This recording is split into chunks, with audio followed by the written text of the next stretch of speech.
السلام عليكم ورحمة الله وبركاته. ازيكم يا جماعة، عاملين ايه؟ النهاردة ده فيديو جاي اطمنكم بس علشان اللي بعتولي على الخاص وسألوا ايه اللي حصل وكده. ده منظر ايدي اهوت اهو. بصوا اهو.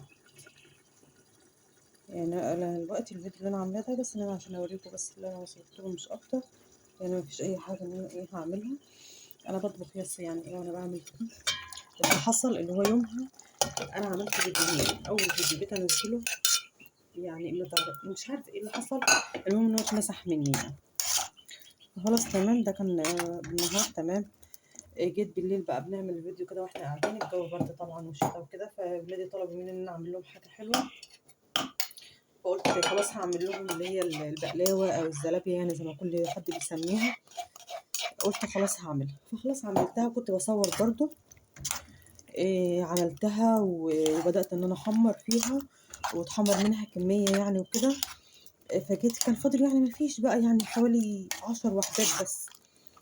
فبعدين هو الزيت معمول كده محطوط، وانا بعمل ايدي كده علشان ان انا اقطع التقطيعه بتاعه الزلابيه او البقلاوه كده. كانت ايدي كده بنفس المنظر ده، يعني بعمل كده وايدي كده. راحت حاجه مفرقعه. راحت حاجه مفرقعه في يعني شوف الزيت لما يفرقع لفوق. فرقع كله كده لفوق زي ما يكون يعني ايه نافوره كده فرقعت لفوق. الفرقعه جت كلها هنا في ايدي زي ما انتم شايفين كده. وفي طرطشه جت في وشي بس من عند رقبتي من تحت، مش مشكله دي يعني نقط كده. بس ايدي هي اللي اتاذت. يعني هي نافوره فتحت لفوق اتفجرت كلها لفوق كده. كنت اول مره في حته اشوف زيت بيعمل كده. يعني هو دايما الزيت بيفرقع في اللحمه او في الفراخ او كده.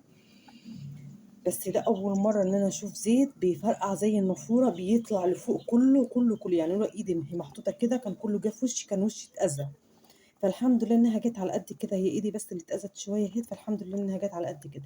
ده فيديو بس بسيط يا جماعه، انا بوضح لكم بس اللي حصل معايا. فاضطريت ساعتها ان انا امسح الفيديو بصراحه، يعني انا ما نزلتش اي حاجه من الفيديو اللي انا عملته وانا كنت وصلت للاخر. بس مسحناه يعني. إن يومها فيديوهين اتمسحوا معايا، ما رضيتش انزل منهم اي حاجه. فهو الحمد لله اللي جت على قد كده معايا. بس ده فيديو بس توضيحي كده ان انا اوريكم بس اللي ايدي وصلت له او ايه اللي حصل في ايديا. بس ده اللي حصل وقدر الله ما شاء فعل، والحمد لله اللي جت على قد كده. وبشكر اي حد يا جماعه كتب لي في اي كومنت ان هو بيطمن ايه اللي حصل او بيطمن على ايدي. ده كان فيديو بسيط كده بطمنكم ان الحمد لله اللي ما جاتش في وشي. او كان حد من ولادي واقف جنبي، يعني هم كانوا في لحظات واقفين جنبي. ويا دوبك اخدوا من اللي طلع منها وكلوه طلعوا بره وكانوا هيرجعوا تاني. يعني كلهم كانوا واقفين جنبي. يا دوبك هم خرجوا من المطبخ وحصل كده. فالحمد لله ما كانش حد من ولادي هو اللي واقف وجت فيه. والحمد لله جت على قد كده. وانا بس كنت ده فيديو بطمنكم بس ان انا الحمد لله كويسه. وبشكر اي حد يا جماعه سأل عليا وبس كده.